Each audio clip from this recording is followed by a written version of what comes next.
cháu đi mong mong rồi à. Bà biết em bé ngủ không không biết cháu về lúc nào.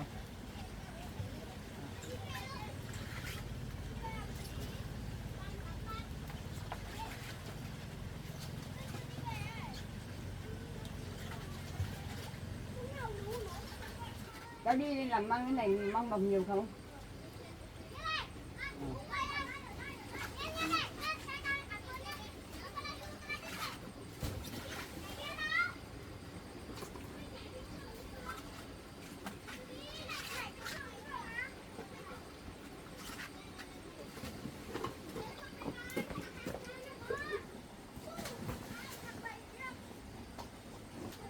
Cháu đi tưới rau thì bà xem người măng.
Thì chắc là con bảo ơi có mưa rồi.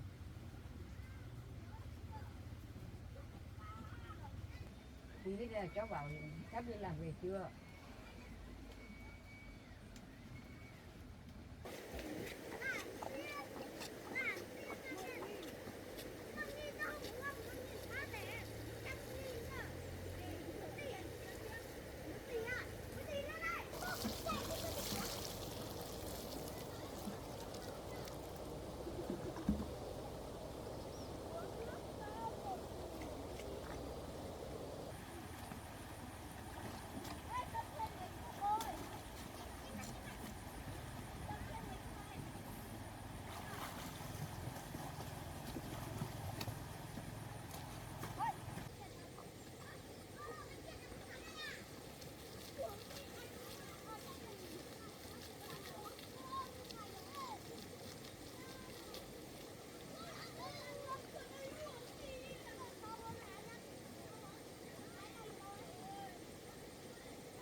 Trời đen lắm cháu ạ, sắp mưa rồi.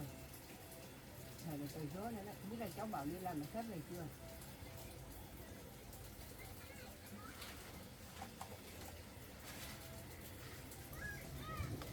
Rồi măng này luộc xong cháu đem đi phơi khô rồi đem đi bán ạ.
Ô, măng đẹp lắm cháu ạ.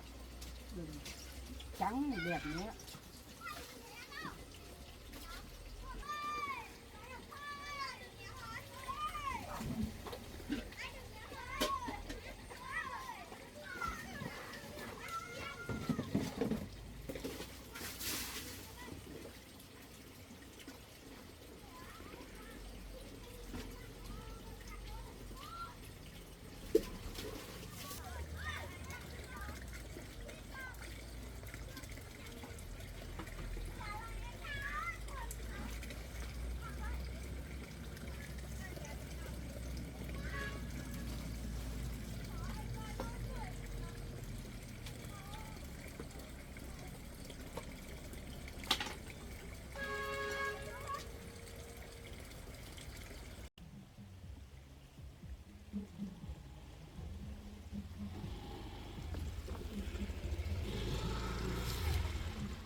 Quá, còn có gió nữa chứ.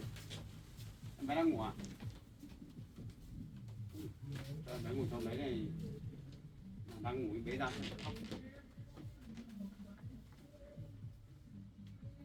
Gió này sợ thật đấy. Đang định bảo vệ sớm mà hộ em bảo lập lại cái chỗ phòng ngủ này. Cho nên dồn hết rồi. Và mưa to rưỡi hết này. Gió to này thật nào đấy. Này sao mà áo đẹp đấy. Vừa đi làm gì về mặc đẹp. Ô, có một chậu măng to, em vừa đi lấy măng về ăn.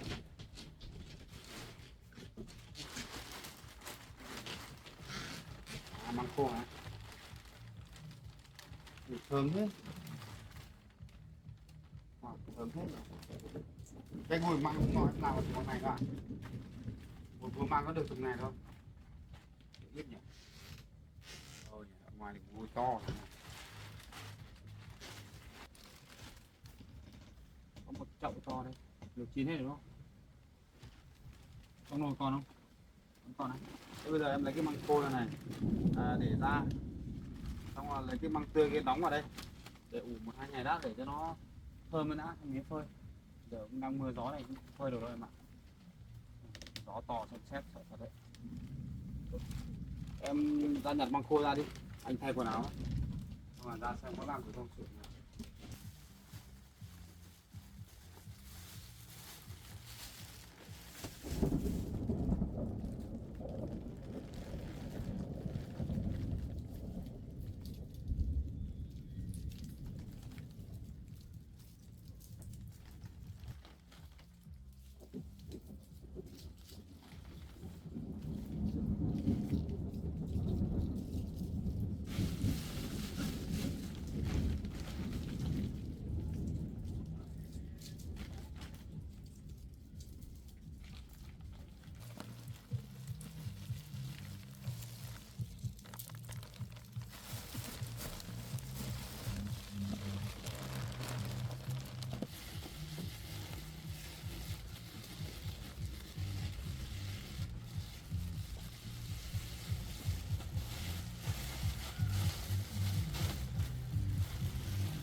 trên nhà cho em bé nhé.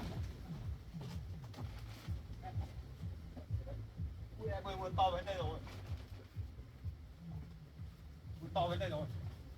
Đóng mang nhanh lên xong lên nhà ngồi đi. Trời ơi, trời quá. Anh cứ ngủ qua đêm, mai có gì mình quay xong. Sợ quá. Em ơi, sổ em. Anh sợ con xe lắm. Cái buộc đấy.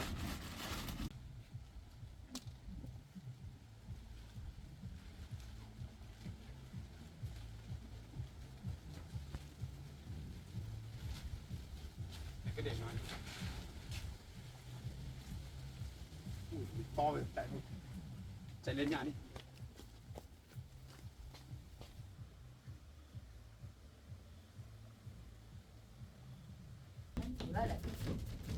Quá. Chắc là nó cười. Mưa gió còn biết. Em bé ngủ lâu chưa bà ơi?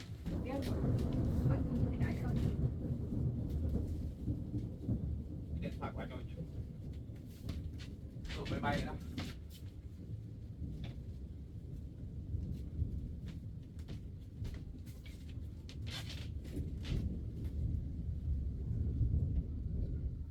Quá.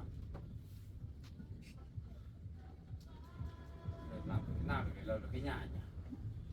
Mưa này không dám lờ nhà đâu. Sáng thế nhỉ? To rồi.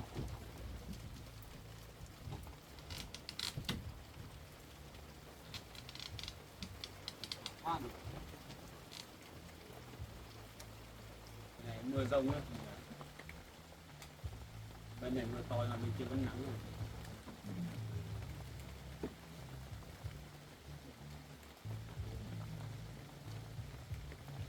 Đây để bóc măng. Sao đấy? Đập đúng á. Tim hết móng tay này. Đau không?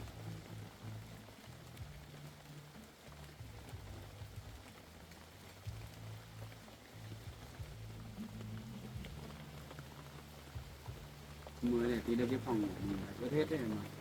Có nhà bếp nữa. Ướt hết sân này.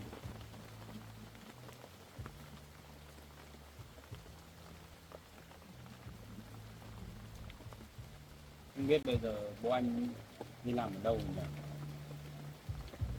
Không gọi được cho bố bây giờ. Không biết thế nào nữa.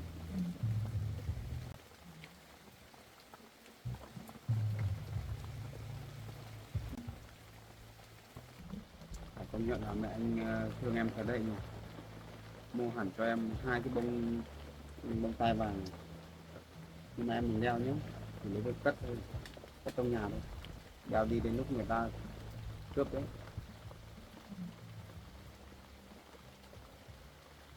Nhiều quá nhỉ.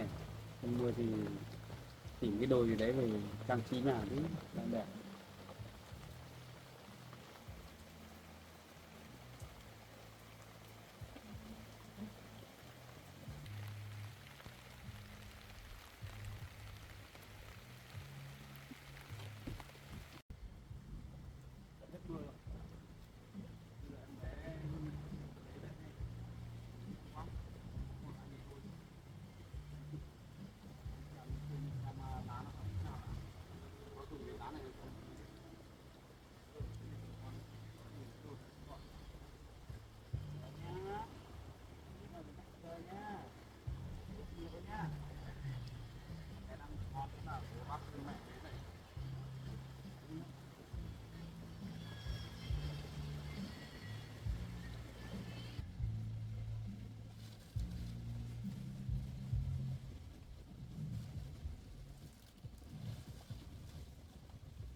Bên nhà bếp này không thấy hỏng đâu.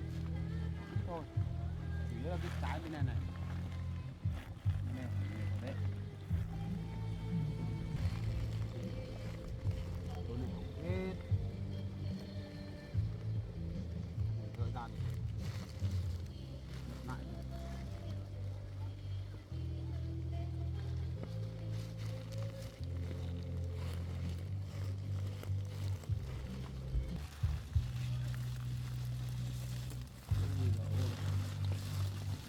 về bé con ra ngoài nhá, đừng ở trong giường nhá, anh làm đấy bụi lắm đấy.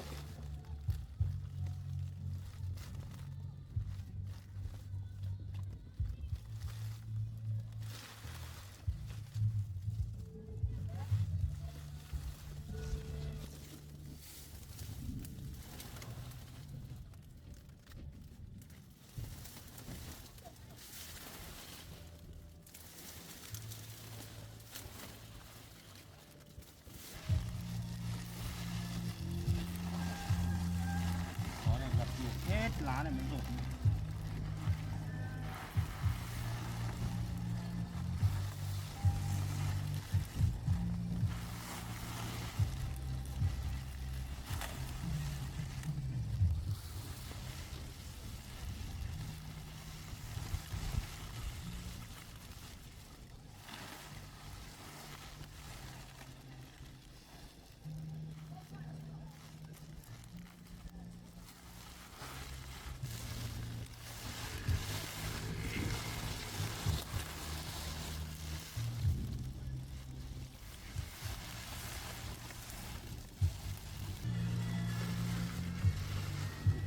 Chuột là hết.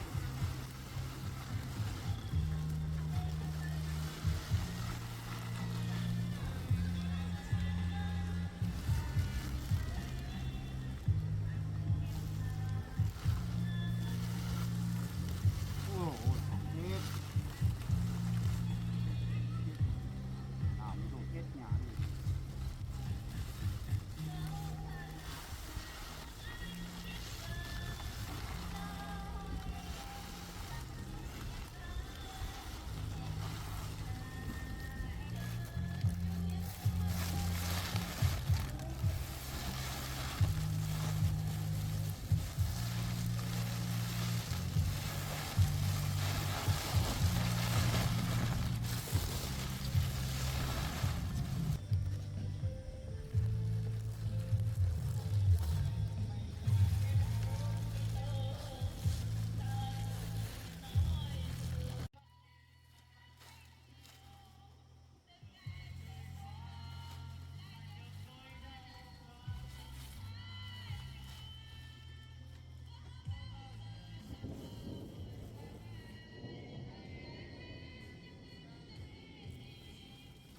Nhanh lên.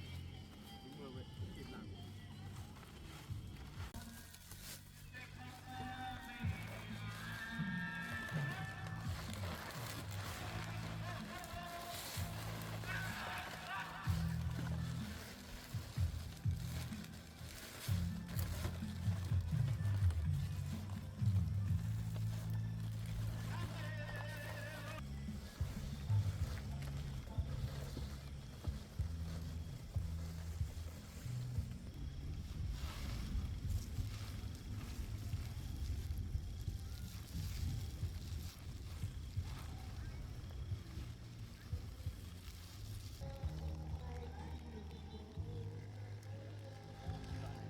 Cái buồng ngủ của mình này chắc phải được làm mới rồi. Làm chỗ này khoảng cách hết. Mà bây giờ không hộ được mình.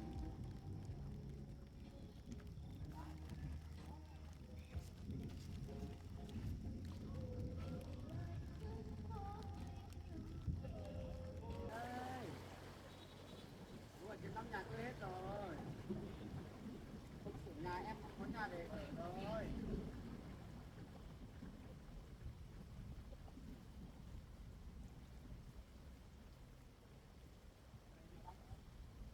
Cái này thì em trông to đi. Đấy, tự làm được. Cái này là nhanh. Xong rồi to rồi.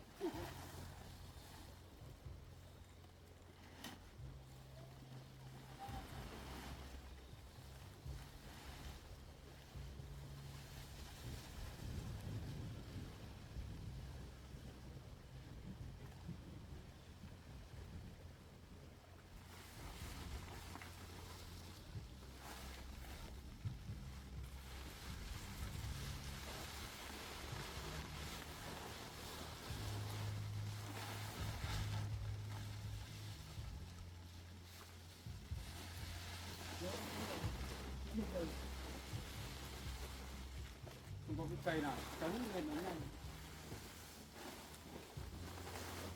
mình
là cái làm mới này thế nó mới không dồn được.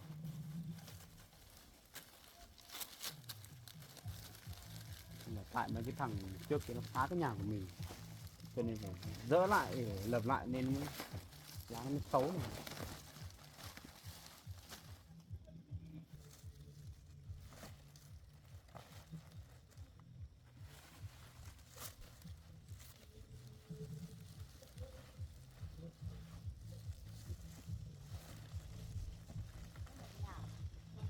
Ô, bà ra đấy làm gì? chăm cháu làm nhà đây.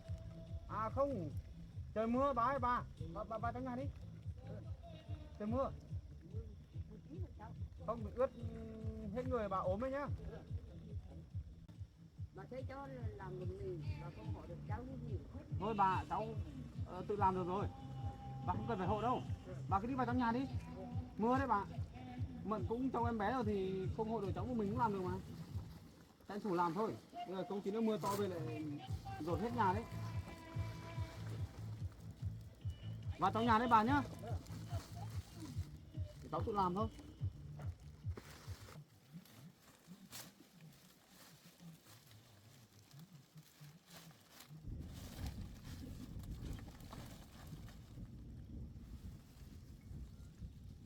Cũng làm hôm nay.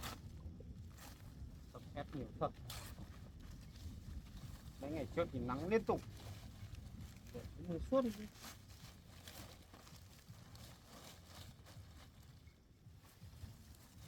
Không biết lợp cái này có đúng không? Làm vừa đi. Lợp xong lại rồi thì là dở.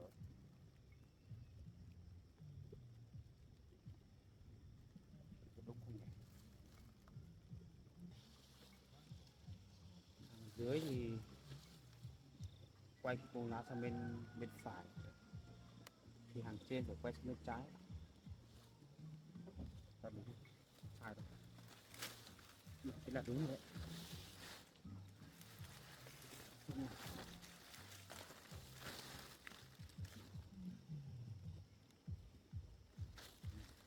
Không phải.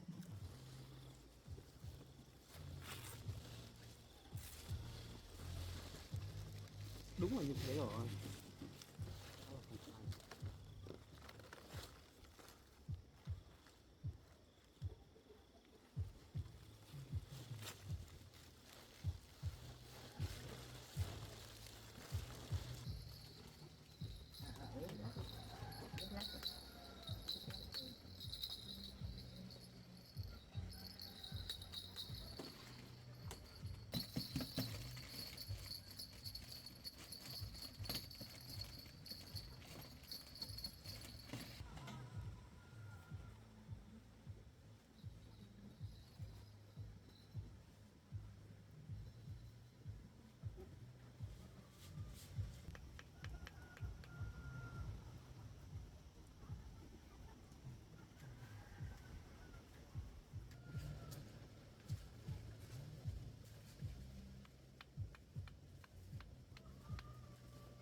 phòng ngủ không lo nữa. Bếp này thì cũng chưa dùng nhiều đâu, hôm nào anh ra đây làm tiếp để ngủ thôi.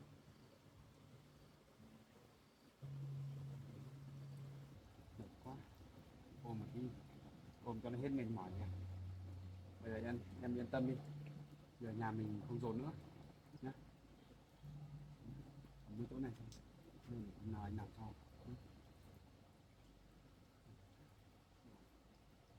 Đi ôm tí bẩn cái áo nữa, con đi tắm đi nhé.